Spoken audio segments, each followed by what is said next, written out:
తెలంగాణ కమలం లీడర్లు కొందరు పార్టీ కంటే తామే ఎక్కువని భావిస్తున్నారా? మేమే గొప్పోళ్ళమని వాళ్లకు వాళ్లే తెగ ఫీల్ అవుతున్నారా? అలాంటి వాళ్ల తోకలు కత్తిరించే కార్యక్రమం మొదలైందా? రాష్ట్ర అధ్యక్షుడి వార్నింగ్ అందులో భాగమేనా?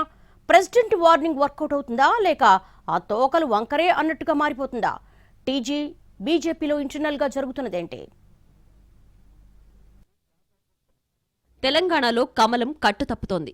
క్రమశిక్షణకు మారుపేరని చెప్పుకునే పార్టీలో కొందరు నాయకులు మేమే మోనార్కులమనే స్థాయికి వెళ్లిపోతున్నారు. ఈ వ్యవహారం మొదట్లో కాస్త అటు ఇటుగా ఉన్నా రాను రాను శృతి మించుతోందట. ఒకరిని చూసి ఒకరిగా స్టేట్ లీడర్స్ చాలా మంది మేము సైతం అంటూ అదే రూట్లో వెళ్తున్నట్లు చెప్పుకుంటున్నారు. వాళ్లంతా తమకు తామే గొప్పళ్ళు అనుకునే స్థాయికి చేరిపోయారు. అలాంటి వాళ్ల సంఖ్య అంతకంతకు పెరిగిపోతుండటంతో రాష్ట్ర నాయకత్వం కూడా అలర్ట్ అయినట్లు తెలుస్తోంది. ఏం చేసినా మనల్ని అనేవాడు ఉండడన్నట్లుగా వ్యవహరిస్తున్న నాయకుల్ని కట్టడి చేసే కార్యక్రమం మొదలుపెట్టినట్లు సమాచారం. వీటన్నిటికీ మించి పార్టీ పెద్దలకు మండిపోయేలా చేస్తున్న మాటలు కూడా కొన్ని ఉన్నాయట.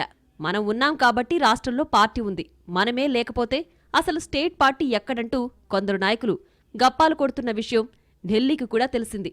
వాళ్లంతా పార్టీ కంటే మేమే గొప్పవాళ్లమనే భావనలో ఉన్నారట. ఇంకొందరైతే సొంత ఇమేజ్తోనే గెలిచాం తప్ప మాకు కమలం బలం ఏదీ కలిసి రాలేదని కూడా సన్నిహితులతో అన్న మాటలు పార్టీ ముఖ్యుల చెవికి చేరాయి. ఇక సోషల్ మీడియాలో కొందరు పార్టీ నేతలు మేము బీజేపీనే అని చెప్పుకునేవాళ్లు సైతం ఇష్టం వచ్చినట్లు కామెంట్స్ పెడుతున్నారు. ఒక్కోసారి పెద్ద నేతలు కూడా పార్టీ లైన్ దాటి మాట్లాడుతున్నారు. చివరికి వాళ్ల మాటల్ని కవర్ చేసుకోలేక పార్టీ ఇబ్బంది పడాల్సొస్తోందని అంటున్నారు. ఈ క్రమంలోనే పార్టీ ఆవిర్భావ దినోత్సవం సందర్భంగా రాష్ట్ర అధ్యక్షుడు రామచంద్రరావు ఘాటు వ్యాఖ్యలు చేసినట్లు తెలుస్తోంది. ఇలాంటి బాపత్ను ఉద్దేశించే ఆయన అలా మాట్లాడారన్న అభిప్రాయం బలంగా ఉంది. పార్టీ కన్నా గొప్పవాళ్లం అనుకున్న వారి పరిస్థితి ఏమైందో గుర్తు తెచ్చుకోవాలంటూ చురకలంటించారు రామచంద్రరావు. పార్టీ కన్నా ఎవరూ గొప్ప కాదని తేల్చేశారాయన. సోషల్ మీడియాలో కానీ ఇష్టం వచ్చినట్లు మాట్లాడితే ఉపేక్షించేది లేదని వార్నింగ్ కూడా ఇచ్చారు బీజేపీ ప్రెసిడెంట్. కాదు కూడదని ఎవరైనా కంట్రోల్ తప్పితే కఠిన చర్యలు ఉంటాయని హెచ్చరించారు. తెలంగాణలో మంచి వాతావరణం ఉంది, అందరం కలిసికట్టుగా పనిచేద్దాం, పార్టీని అధికారంలోకి తీసుకొద్దాం అనడం వెనక ఉన్న సీరియస్నెస్ ని అర్థం చేసుకోవాలన్న చర్చ జరుగుతోంది రాష్ట్ర పార్టీలో. అయితే ఇక్కడే మరో చర్చ కూడా మొదలైపోయింది.